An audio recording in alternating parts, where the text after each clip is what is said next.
And my amendment today seeks to protect the bedrock of our democracy, free and fair elections, from attacks by foreign actors.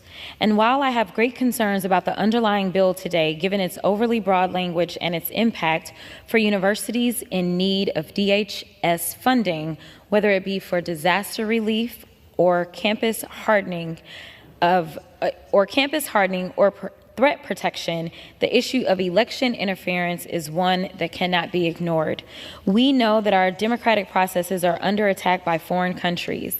Last week, the Department of Justice issued indictments outlining efforts from the Russian government to influence the 2024 presidential election by funding and promoting divisive, inflammatory rhetoric and disinformation campaigns in the media and on online platforms.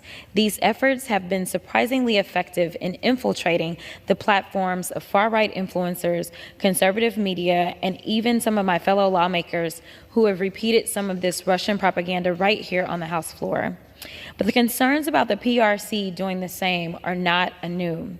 Last December, the National Intelligence Council detailed how, quote, the intelligence community assessed that China tacitly approved efforts to influence a handful of midterm elections involving members of both U.S. political parties.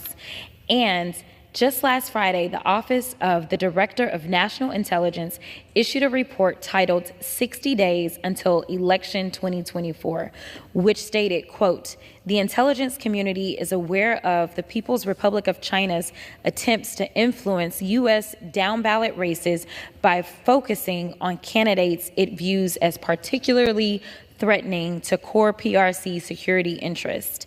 Make no mistake, preventing such influence and interference in our democratic processes is vital to maintaining our national security and the international security in the Indo-Pacific region.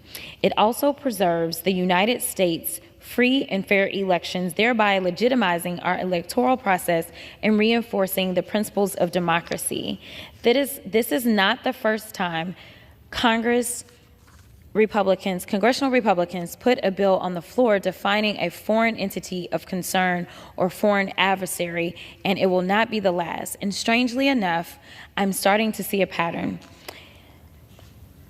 Attempts at election interference through mis- and disinformation is a problem. And with that being said, I am asking for support of my amendment. And with that, I will yield.